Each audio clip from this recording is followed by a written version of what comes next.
Welcome to our fun dive into the fascinating world of the brain and all its tiny mighty messengers. Today we're going to explore how our neurons talk, remember, and even deal with stress and anxiety, all with the help from some incredible molecules and proteins. Imagine your brain as the most complex, lively city. The heart of the city are neurons, the messengers that send signals across tiny gaps called synapses. These signals are like emails sent via neurotransmitters such as glutamate, GABA, serotonin, and dopamine. These chemical messengers travel from exon terminals to postsynaptic membranes, activating receptors like NMDA and AMPA, which are essential for the memory. Really get these signals on your neuron rely on a bunch of molecular players. Protein kinase as the city's maintenance crew.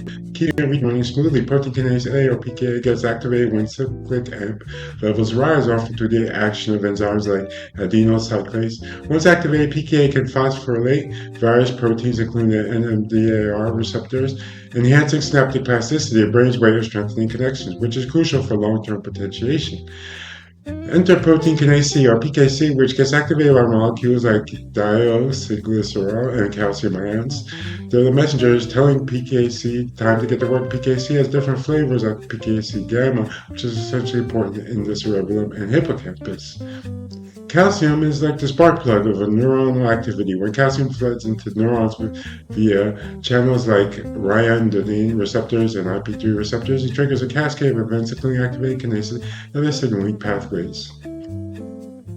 Neurogranin acts as a kind of molecular sponge, regulating calcium signaling and influencing learning. Growth of associated protein helps with nerve growth and regeneration.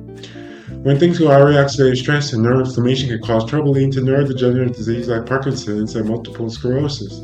Antioxidants like glutathione come to the rescue, neutralizing harmful free radicals such as peroxynitrate and hydroxyl radicals.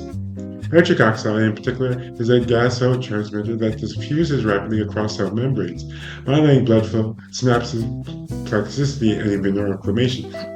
Produced by neuronal nitric oxide synthase using L-arginine as a substrate. Chemistry isn't just about signaling, it's all about balance. For example, GABAergic neurons release GABA, the brain's calming neurotransmitter, which binds to GABA receptors, both ionotropic and metatropic, to reduce neuronal activity. And that's the remarkable world of brain chemistry, complex, dynamic, and full of surprises. Thanks for joining me on this mini adventure into the tiny molecules that make us who we are.